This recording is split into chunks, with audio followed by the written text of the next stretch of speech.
आज महाराज बोलते, बताओ सुमंत कहाँ है राम? जैसे ही सुमंत जी पहुंचे थे महाराज जी के पास, महाराज ने कहा था, सुमंत तुम और कुछ मत बोलना, और कुछ मत बोलो, बस एक बात बता दो। क्या? कि राम लक्ष्मण और सीता का। मैंने बोला था ना कि यदि तुम राम को न लाओ तो कम से कम सीता को तो ले आते, और यदि तुम आज सीता को भी नहीं लाए तो मैंने बोला था कि तुम्हारे आते ही मेरे प्राण चले जाएंगे, और आज महाराज के प्राण चले। आज सभी बड़ा ही रुदन करते हैं, बड़ा रुदन करते हैं। और देखिए आज सुमंत जी महाराज को खुद को दोष देने लगे, अपराधी देने लगे, और आज बड़ी सुंदर बात कहते हैं कि महाराज मां कौशल्या से अंतिम समय मरते समय बोलते हैं कि देवी आज मुझे वो अंधे माता पिता की बात याद आ रही है, उन अंधे माता पिताओं की बात याद आ रही है। अच्छा बताइए, वो अंधे माता पिता किसके थे? वो अंधे माता पिता किसके थे? जोर से बताइए। श्रवण कुमारी की। वो अंधे माता पिता श्रवण कुमारी के थे। और देखिए बड़ी सुंदर बात कहते हैं कि वो अंधे माता पिताओं ने मुझे श्राप दिया था, मुझे श्राप दिया था, और श्राप देते हुए कहा था, राजन आज जिस प्रकार तुमने हमारे पुत्र को मारा है, और जिस प्रकार आज हम पुत्र के वियोग में आज हम रो रहे हैं, उसी प्रकार एक दिन तुम भी रोओगे। परंतु दुर्भाग्यवश हमारा तो पुत्र मरा है, परंतु तुम्हारा पुत्र नहीं मरेगा, और तुम्हारा दूसरा दुर्भाग्य होगा कि तुम्हारे चारों में से एक भी पुत्र उस समय तुम्हारी आंखों के सामने नहीं है। क्यों राम और लक्ष्मण जी तो वन की ओर चले गए, भरत और शत्रुघ्न जी जो थे वो अपने मामा के यहाँ चले गए, तो चारों भाइयों में से एक भी भाई आज उनके सामने नहीं है। और आज बोलते हैं कि उन्होंने ये भी कहा था कि जिस तरह आज तड़प तड़प करके हम मर रहे हैं, उसी तरह तुम भी एक दिन मरोगे। आज महाराज बहुत रोदन करते, बहुत रोते, अपने आप को भी दोष देते हैं कि ये तुमने क्या किया, क्या किया ये? अरे वचन को ना मानते तो अच्छा रहता। बारंबार खुद को भी दोष देते हैं। और आज देखिए बड़ी सुंदर बात कि जब तक जीवित रहे राम जी को देखकर महाराज जीवित रहे।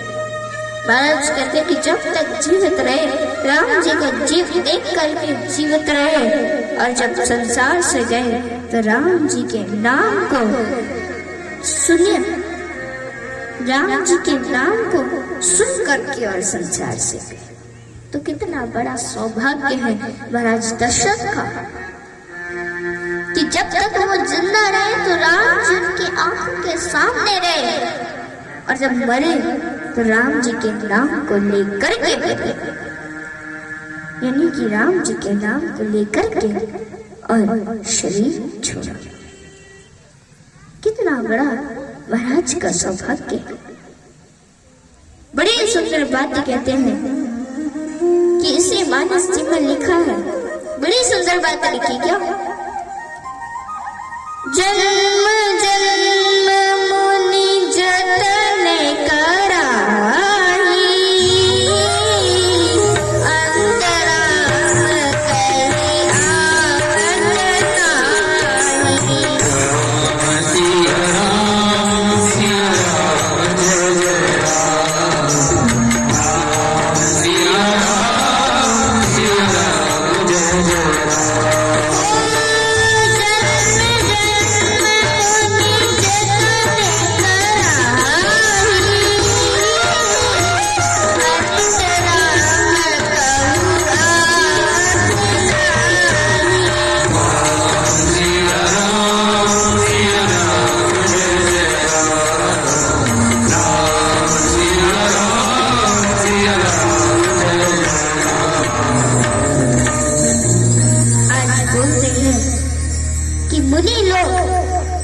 संत लोग, ब्राह्मण लोग जीवन भर यत्न करते हैं, जीवन भर यत्न करते हैं क्या कि अंत में राम जी का नाम निकल जाए, अंत में राम जी का नाम निकल जाए, परंतु नहीं निकलता,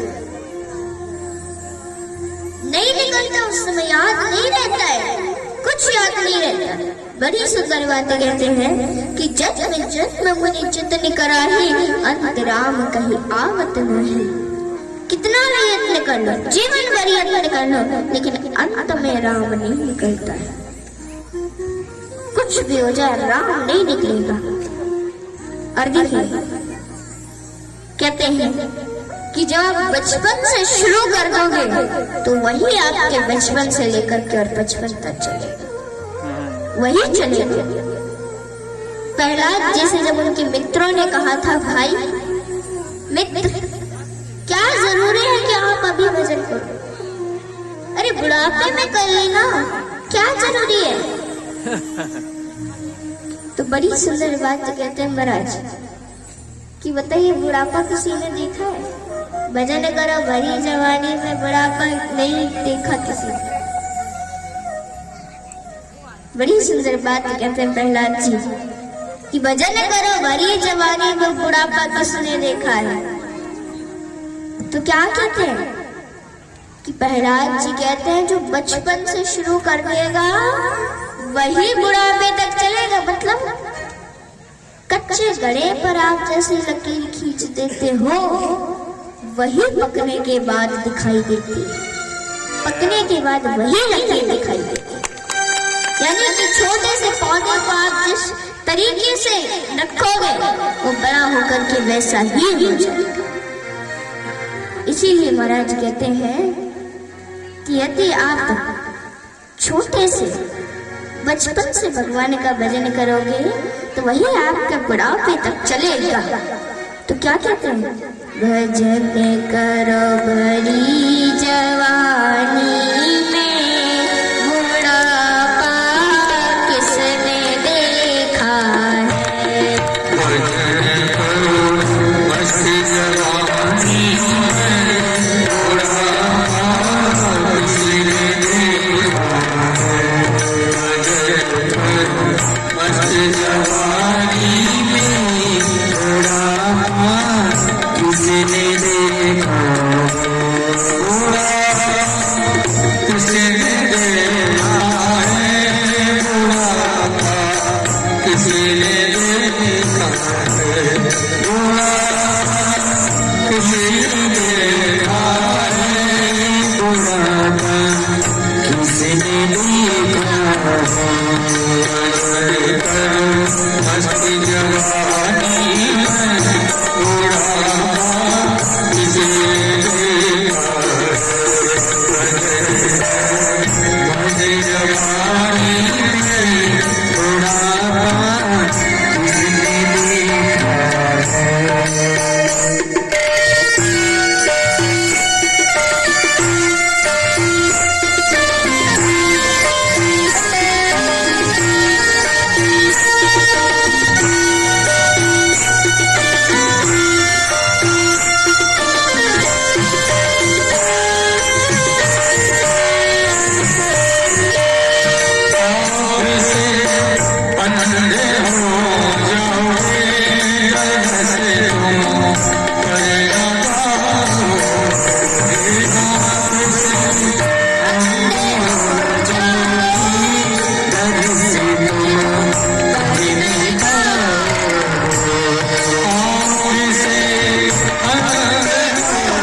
माँ, आज जब मैं आ रहा था माँ, तो जो अयोध्या के वासी, जो अयोध्या की प्रजा मुझे प्राणों से ज्यादा प्रेम करती थी, आज वो मुझे देख करके मुख मोड़ देते हैं। क्या हुआ माँ, बताइए। तो देखिए, आज भरत पूछते, माँ सब कुशल है ना? तो आज बड़ी सुंदर बात कहते हैं कि माँ कैकेयी ने कहा, हाँ लाला सब कुशल है, सब कुशल है, परंतु आज बेचारी मंथरा ने मेरी बड़ी सहायता की। माँ कैकेयी ने कहा कि सब कुछ ठीक है, बेचारी मंथरा ने मेरी बड़ी सहायता की। और देखिए, आज माँ कैकेयी बोलती कि उसकी सहायता से तो सब ठीक हो गया था बेटा, लेकिन क्या बताया, बीच में ब्रह्मा जी ने एक बात बिगाड़ी, बीच में ब्रह्मा जी ने एक बात बिगाड़ी। और कहते हैं कि आज देखिए, माँ कैकेयी जब इस बात को बता रही, तो मैं इस बात को भली भांति जानती है कि आज ये अंतिम दिवस है, ये अंतिम दिवस जब भरत मेरे को मां कहेगा, ये अंतिम समय है। और देखिए, आज जैसे ही मां ने कहा, बेटा सब ठीक हो गया था, परंतु ब्रह्मा जी ने थोड़ी सी बात बिगाड़ दी। और बड़ी ही सुंदर बात कहते हैं, आज माँ कैकेयी बोलती है कि आपके पिताजी नहीं है। और जैसे ही भरत ने सुना कि पिताजी नहीं है, तो हाँ हाँ ताता करके और धड़ाम से जमीन पर गिर पड़े, धड़ाम से जमीन पर गिर पड़े। और देखिए, आज कहते हैं कि जमीन पर गिरे, तो देखिए आज बड़ी सुंदर बात भरत जी कहते हैं कि अरे राम भैया के इस हाथ को सौंपे बिना ही पिताजी चले गए, सौंपे बिना ही पिताजी चले गए। और देखिए, आज भरत जी पूछते हैं कि क्या हुआ, क्या हुआ माँ? तो माँ कैकेयी ने पूरी बात बता दी। मैंने राम के लिए 14 वर्षों का वनवास और आपके लिए मैंने राज तिलक मांगा था, और इसी वियोग में आज आपके पिताजी चले गए। आज बड़ी सुंदर बात कहते हैं कि भरत जी महाराज सुने तो बड़ा वियोग, बहुत रुदन किया, बहुत रुदन किया। बोले सियावर रामचंद्र भगवान की।